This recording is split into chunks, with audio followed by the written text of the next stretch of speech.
Shri Venkateswara gold తాకట్టులో ఉన్న మీ బంగారాన్ని విడిపించి కొనబడును.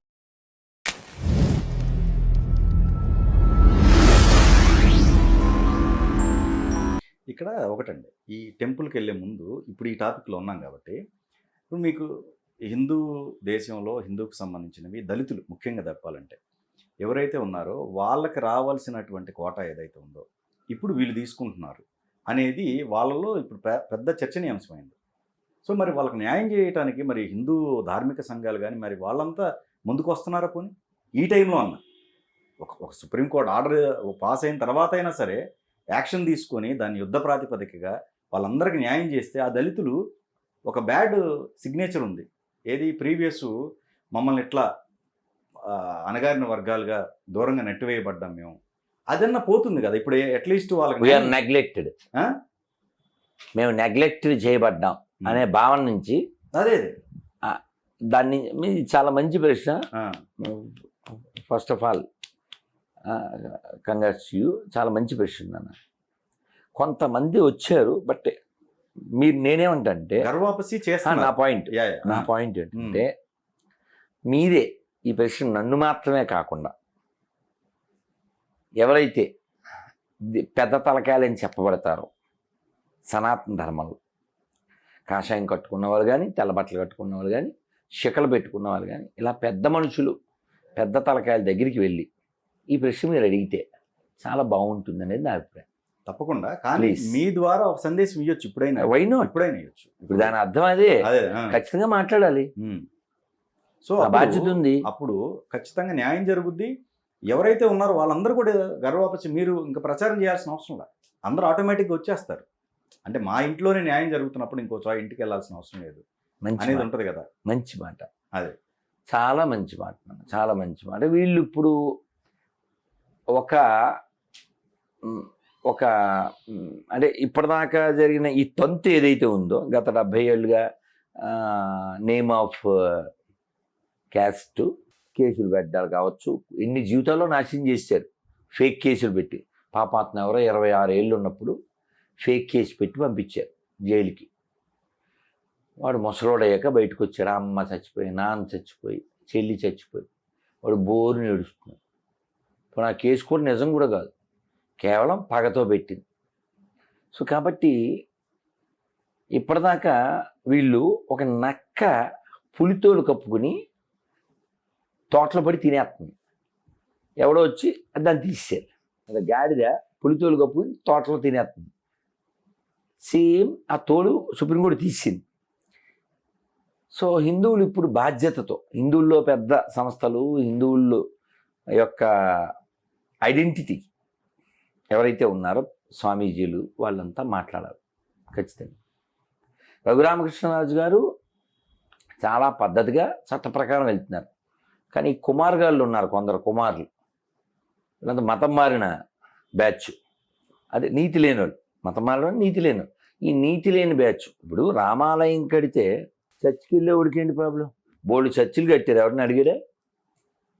మీరు నీతి లేకుండా నీతి మాలిన వాళ్ళు మా మధ్యలో తిరుగుతున్నారు.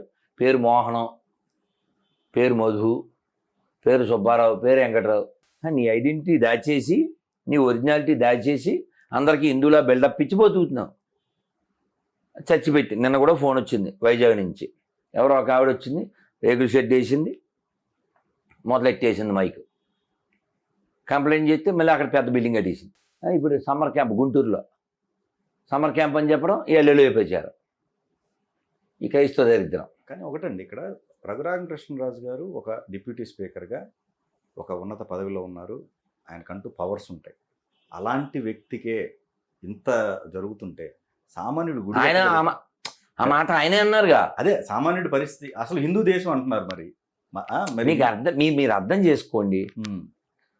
ఇప్పుడు పాకిస్తాన్ కూడా హిందూ దేశంలో భాగమే కదా, ఓ 70 ఏళ్ళ క్రితం వరకు. డివిజన్ కాదు, 75. అవునా? అంతే. అవునా? అవును. ఒక పాట ఉంది RSSలో, మాదేనోయ్ హిందుస్థాన్, మాదే మాదే మాదేనో,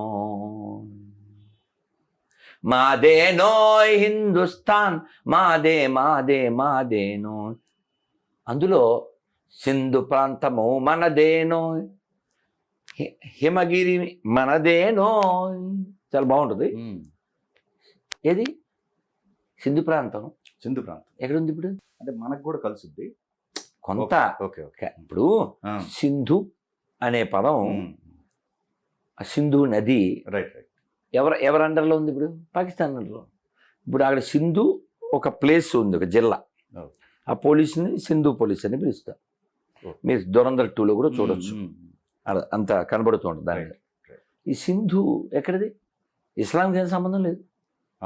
అర్థమవుతుందా? ఏదైనా వాళ్ళు మతాలు మార్చారు, తలకాయలు మార్చారు, దేవాలయాలు ఆక్రమించి మసీదులుగా మార్చారు. మరి నది మూలం ఎక్కడ పోయింది?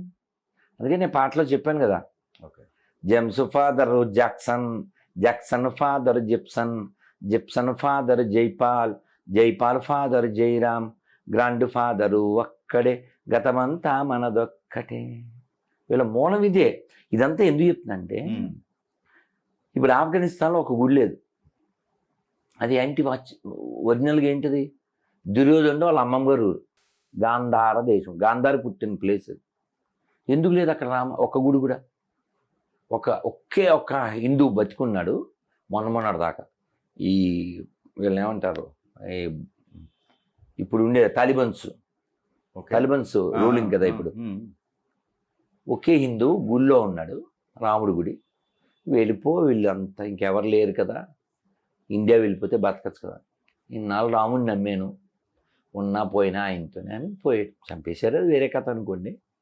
ఆ పందులకు ఇంకా అట్లే ఉంటాయి. కాబట్టి విషయం నేను ఎందుకు చెప్తానంటే, ఒకప్పటి గాంధార దేశం, ఒకప్పటి సింధు దేశం, హిందూ దేశంలో భాగాలై ఉండి, ఇప్పుడు ఎవరైనా అక్కడ భజన చేస్తూ పూజలు చేస్తూ తిరగలేదు కదా. ఎందువల్ల? మనుషులు కాని వాళ్ళు పెరిగారు కాబట్టి, మతోన్మాదులు పెరిగారు కాబట్టి.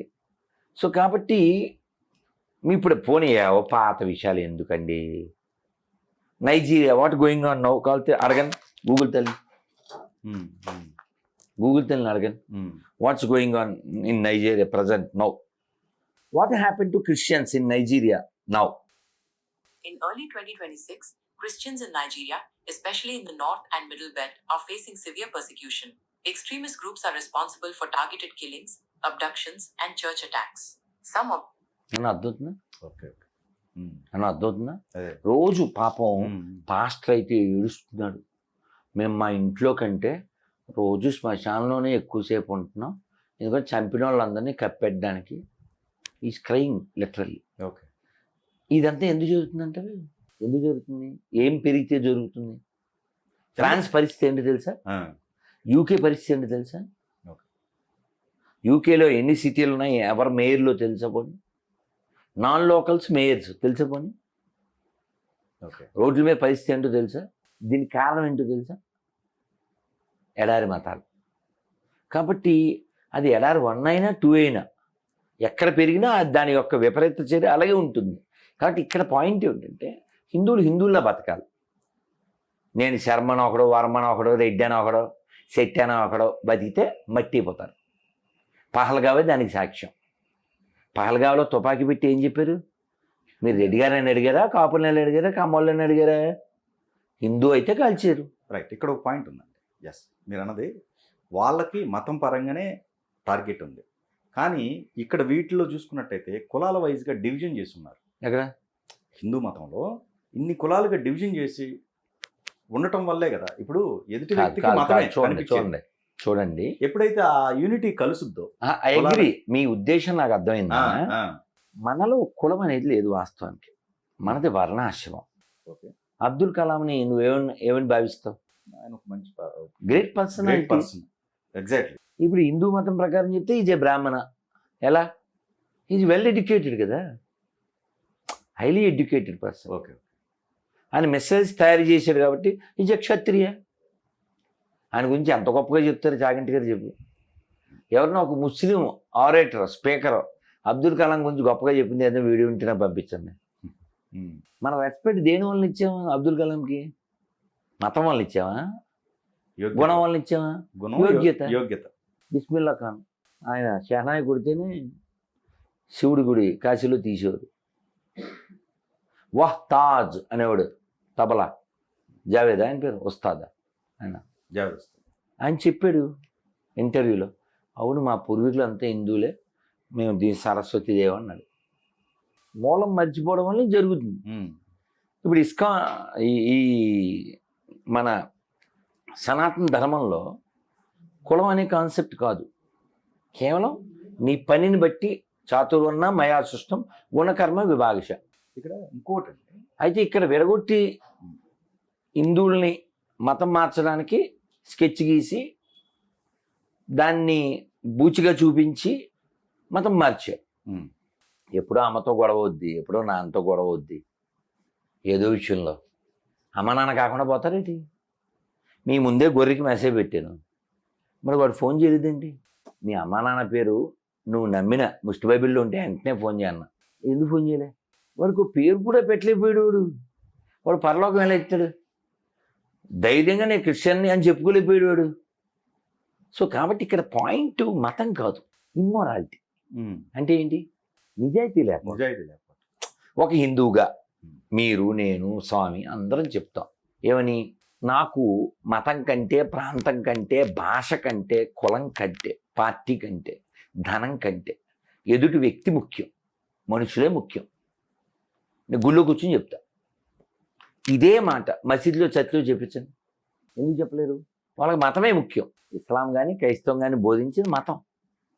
అందువల్ల కొత్త దేశాలు పుట్టినాయి. పాకిస్తాన్ పుట్టాల్సిన పనే ఉంది, మతం వల్ల పుట్టింది. అదే కాబట్టి పాస్టర్లు చాలా స్పష్టంగా చెప్పారు, మీరు కావాలితే గూగుల్లో వెతుక్కోండి, యూట్యూబ్లో. ఈ దేశాన్ని 2 ముక్కలు చేసేయాలి, ఈ దేశాన్ని క్రైస్తవ దేశం చేయాలి, ఈ దేశాన్ని ఇస్లాం దేశం చేయాలి. వాళ్ళు లక్ష్యంతో పనిచేస్తున్నారు.